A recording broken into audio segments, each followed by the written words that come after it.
right, coming up next, it is a welterweight showdown between Colby Covington and George Rush St-Pierre.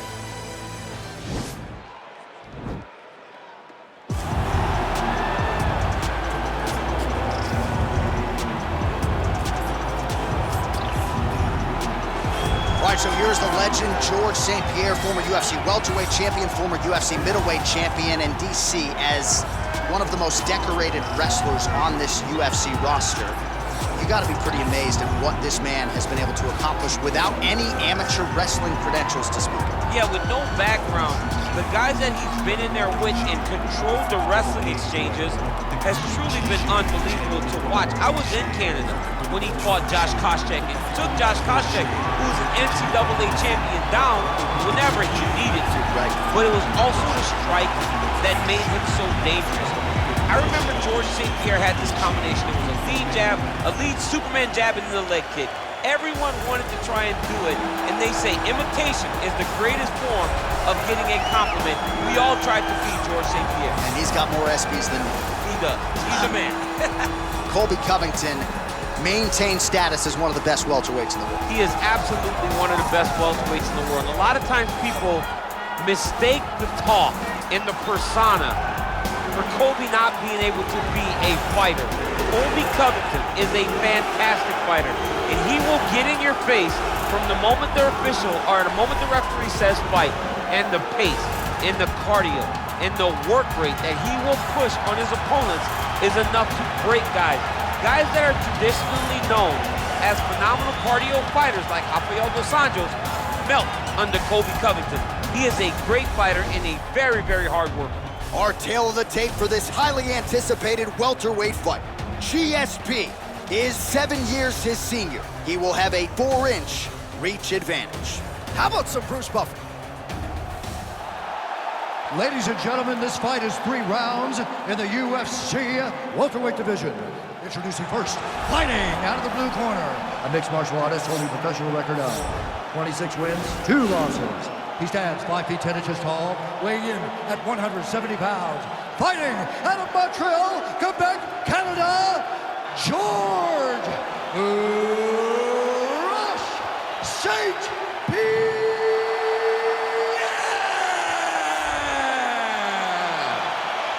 And now introducing his opponent, fighting out of the red corner. This man is a wrestler, holding a professional record of 17 wins, 3 losses. He stands 5 feet 11 inches tall, weighing in at 170 pounds. Colby Chaos Covington. And when the action begins, our referee in charge, Yves Levine. The veteran Yves Levine draws the assignment here. You ready?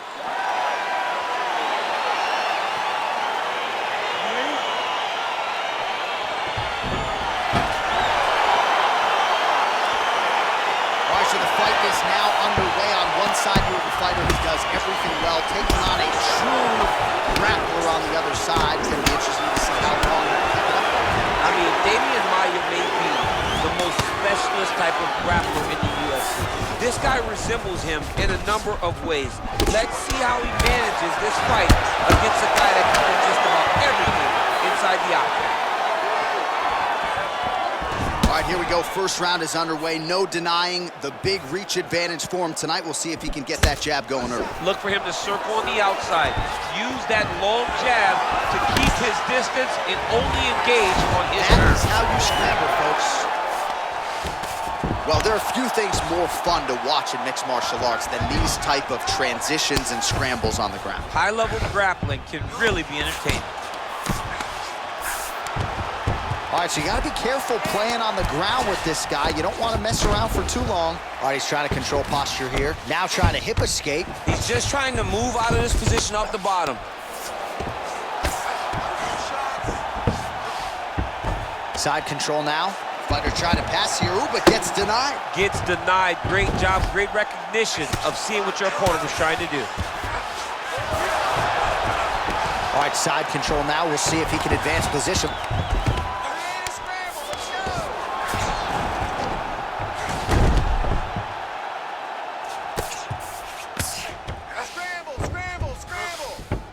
A lot of top pressure being applied here. Oh, the ground and pound strikes continue to rain down. The opponent better move out of harm's way or the referee's going to stop this thing. He better start to move, and when his opponent starts to posture, he needs to put his feet on the hips, push him away to try to escape this very, very dangerous position. All right, it's a good ground and pound by him here, certainly staying busy, and not just busy, but effective. You can just throw punches to keep the referee off of you. This guy is throwing punches to be effective, to throw damaging strikes. He's doing a fantastic job. Oh, nice job using his strength there to posture up. We'll see what he can do now. He's gonna start looking to land big shots from the top. Back mount now.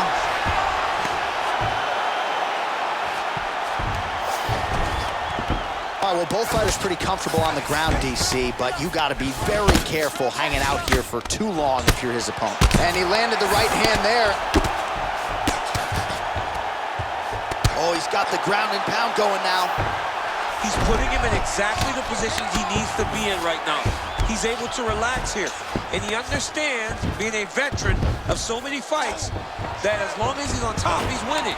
He feels like he's winning here. Stuffs the takedown, no problem. Driving the back of the head, pulling forward on the head, and then landing those beautiful punches. Really's got his opponent on notice here. Listen, relax. I need you to get out there and keep this fight on your feet. I want you to avoid that takedown. All right, there's the horn, and what a round it was. DC, take us through the replays. Punch after punch. He landed him at will. He went right at his opponent, got in his face, and showed, this is my Octagon. We are going to dance to the beat of my tune. Are you ready? You ready? Fight! Straight punch lands. Oh, really using his reach advantage there with that punch, DC.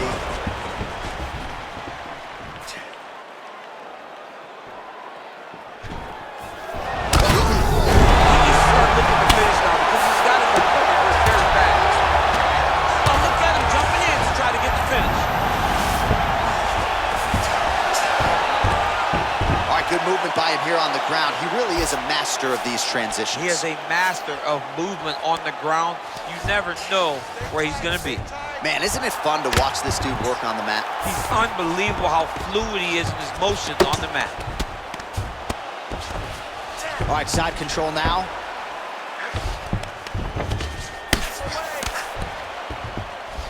All right, he's sort of hanging out here unguarded, DC. Not sure if he's trying to bait him in or what, but not great body language here.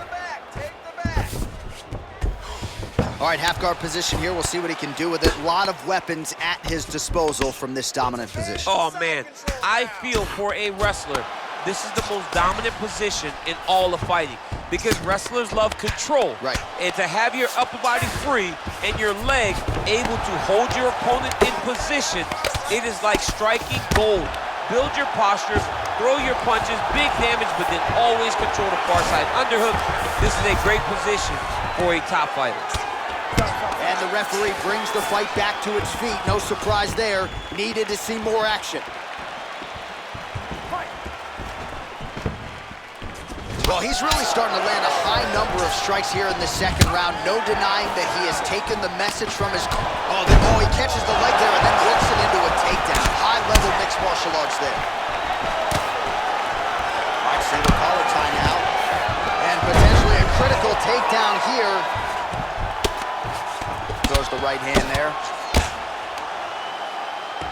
Now trying to hip escape. He's just trying to move out of this position off the bottom. The Kimura is not the arm, it's the shoulder pressure that usually makes you tap.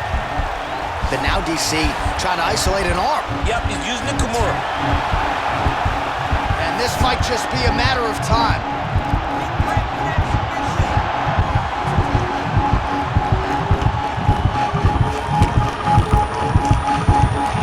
Oh, there's the tap.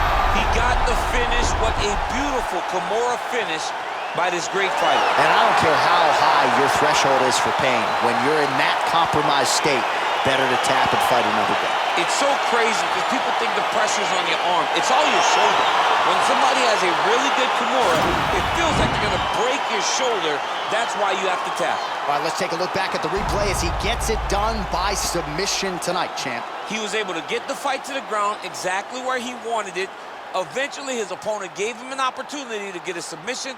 He did that, and he should be very proud of the work he did tonight in the Octagon.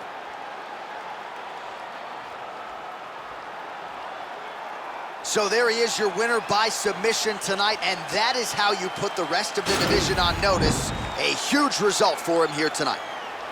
Ladies and gentlemen, referee Yves Leving has called a stop to this contest at 4 minutes, 6 seconds of round number 2. Declaring the winner by tap out, George St-Pierre! Well, what an incredible result here tonight as you see the winner there celebrating his victory by way of submission, and they put so much stock into finishing this fight. They felt like to really spin his career forward, they needed to not just win, but get the finish, and they certainly got it tonight. They got the finish. He's such a terrific grappler. Every time he is on his back, he looks for submissions over and over again. Eventually, he found one tonight and got the desired result.